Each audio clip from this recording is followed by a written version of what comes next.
project kind of started off with documenting the photography that was being done?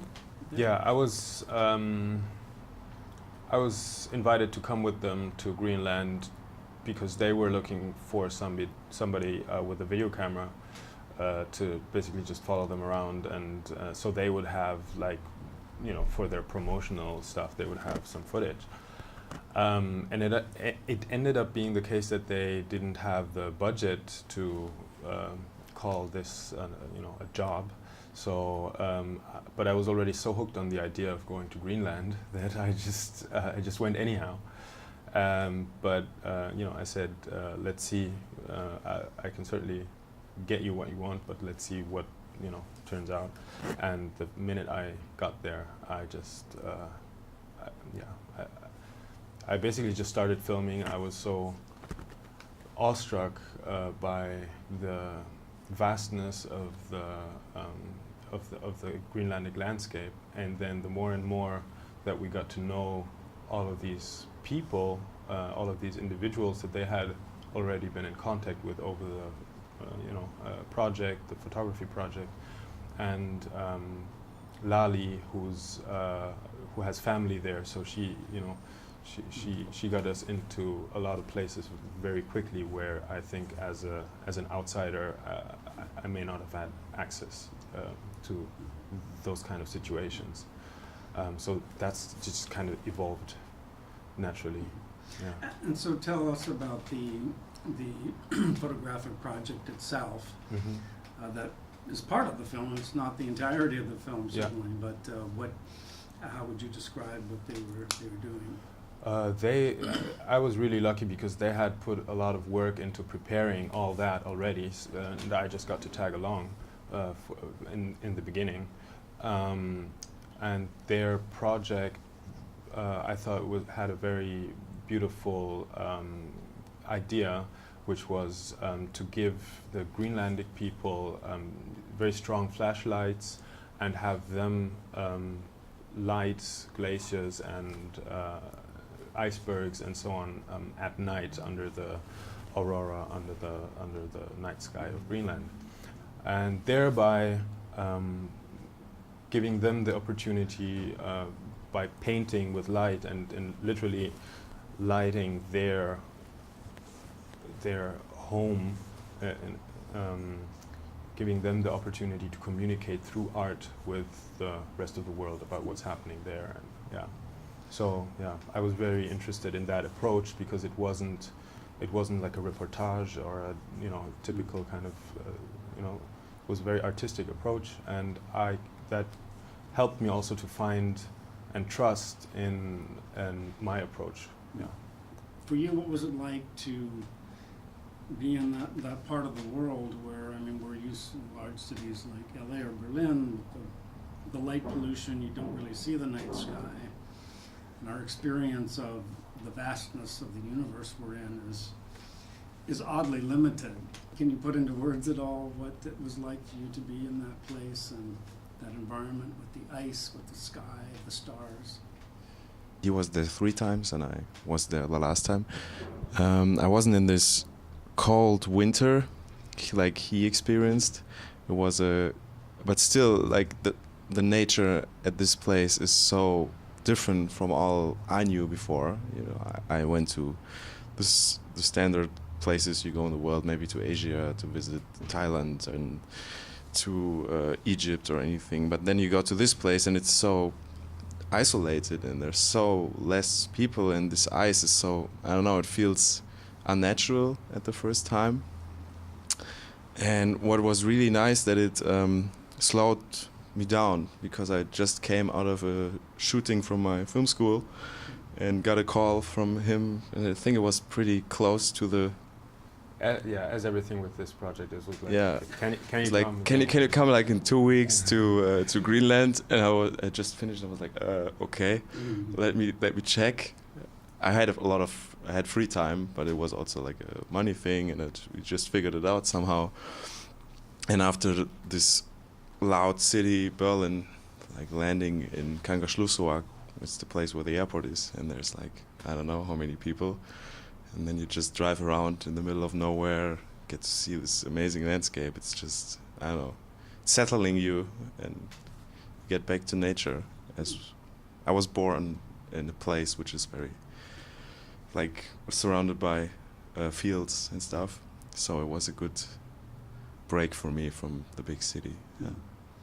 And you mentioned of the photographic project of documenting what's happening to the environment. What is happening, and how would you sum that up? The ice is melting. That's what's happening. It's very basic. It's nothing that needs or warrants any further discussion. And what I knew that. I think that's common knowledge in most parts of the world. And what I did not know, or what I just wasn't aware of at all, was how it impacts the locals and how it impacts the culture of the local peoples that are affected by the melting of the ice, because they have a completely unique relationship to the ice. They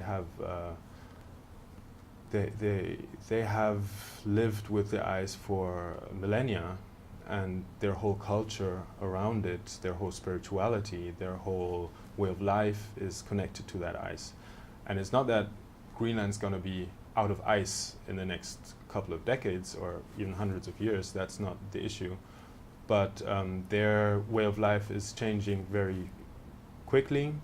And in Greenland specifically, it changed because of colonialism, and that's a very recent phenomenon, or was a very recent phenomenon there.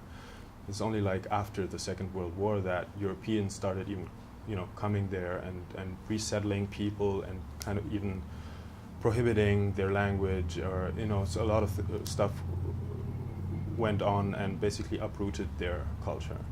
And especially with a lot of the elder people that we were lucky enough to interview, they kind of see this as a succession of what has been going on in their lifetime, where the industrialized nations, European nations, but also America, and what we do, just completely changes everything for them, and we don't even know about it, we don't even think about it, I think, for the most part. The meaning of life is very much connected to preservation of nature, and nature has something sacred to them, certainly. And in our modern Western society, that's not a big part of our culture.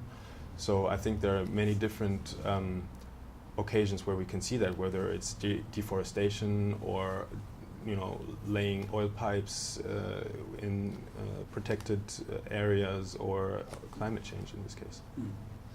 And tell me, Constantin, about some of the challenges of shooting in that environment. You were saying you were not in the coldest time of year, but I'm guessing that at any time of year it's not easy with equipment that doesn't necessarily function properly in extreme weather and an environment like that. I think actually we were pretty lucky, like with the weather-wise and stuff. We didn't have like. I mean, sorry if I get in there, but in summer it's really warm. Not quite as warm as it is today, but you can easily get like 20 degrees Celsius. I don't know. That's on a summer day in Greenland, especially now. Yeah. Oh, okay. So it's. It only got very cold when we stayed like for 6 hours waiting for the calving and no moving. So and when it got dark and the night came, but I think mostly the challenge was like a physical one, because we had to go to places and climb mountains to get this certain angle, and it was pretty exhausting. I lost a lot of weight, which was good training.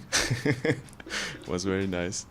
No, but I think from the technical wise, I don't know, it would have been wonderful to have, like, of course, more equipment and maybe some sliders or anything, but we couldn't carry this up a mountain or anything, so we had only the tripods and the cameras.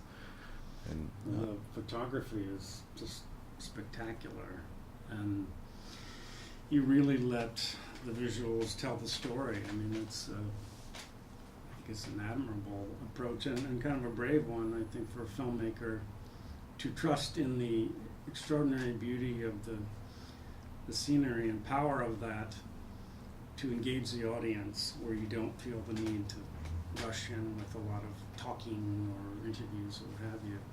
But tell me about your decision to approach the story in that way. Well, I think my approach came from my direct personal experience. I think that's basically what I tried to emulate with this film. I had some basic knowledge, I would say, about climate change and about native people and the topics of this film, but literally a world opened for me when I got there, and you know, I wouldn't assume that the general population is has had the chance to experience that personally, and that's basically what I'm trying to do with this film, is to give other people the opportunity to experience what it's like there, and then also maybe gain a deeper understanding of what's happening now, because when you know, we talk about the politics of climate change, that, you know, that's exactly what it is. It's politics, and it becomes a back and forth, and it's about numbers and minute details sometimes. But at the end of the day, there's a human experience there that is connected to how our surroundings affect us and so on. And they're having a very direct human experience regarding climate change. It's not political to them at all. And I think that within the next decades and centuries, more and more and more people on this planet will have a direct personal human experience that is in some way connected to climate change. But I think it's very important that we come back to a consensus about what is real and what is happening, and not argue about whether or not something is happening that is obviously happening, but rather, if we're going to have a debate, which is always good in society to have debates, but let's talk about how to solve it, not whether or not there's a problem to be solved. Because, I mean, yeah, and I don't know if I can maybe contribute a little bit to that. You know, I don't know. I just asked the people. I just talked to the people. I just filmed that. I didn't go there with a political agenda to prove anything or distort something that I was trying to, you know, sell in any way. And I think, and I hope that you know, documentaries might add to that, if they're done in a way where it's not another political tool. And I've tried to not do that. And where do you take the film next? What are the kind of release or distribution plans? We're still in talks about distribution. Obviously, this film works a lot with its imagery and its soundscape, so it would be a dream to have a theatrical release, just because I think it just works so much better than watching it on whatever else people watch movies on nowadays. So yeah. Yeah, I think that would be a dream. And on the but you know, the new kind of distribution opportunities are great in the respect that they have the potential of really reaching a lot of people, and that's certainly something that's definitely our intention as well. Yeah. And lastly, Constantin, for you as a young, you know, someone who's just come out of film school, really, to be involved in really an important project. What is that like for you? First of all, I'm still in film school. Oh, okay. Yeah. I jumped the gun. Wait a minute, you too? Yeah. Oh, that's crazy. Yeah. I think you guys need to be immediately awarded diplomas. I don't know what else they can teach you, but well, I will amend that as a current student. I mean, to be involved in a film, you know. Yeah, when he told me he got accepted into the LA Film Festival, I was like, I don't know, it blew my mind. It was really, of course, I never doubted that, but I was really surprised and positively surprised. And then he even invited me to come. I'm not sure. I think I will just go on as I did before. So it's just a nice honor to have it been shown in such a great cinema and such a great festival. But I think it won't change too much because maybe I won't move to LA like in the next 5 days because I like it here. No, you know. Yeah, I have to finish my studies, and I'm working on my next movie, and as well, Yatri is writing his next movie. So. And is there anything you can share about what your next project will be? Well, I'm still in the writing process, so that's always a little what's set in stone at this point. I'm going to do my first narrative feature because I am a student of fiction film. So that's. You said earlier on that I'm not going to work in harsh conditions like that anymore.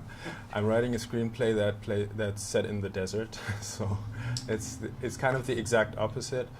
But it's a narrative feature film, so it's going to be different in a lot of ways. But this experience of working in nature and seeing nature as such a strong force, also, this and how it how nature basically can tell its own story in a way, and how we can, as filmmakers, try and find a story that's in nature, even though it's not a person.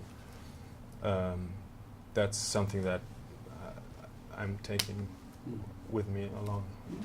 Well, congratulations to you both, and it's really a spectacular film. So I'm looking forward to more people being able to see it and see the reactions, because I think they'll really be stunned by how powerful it is. Thank you.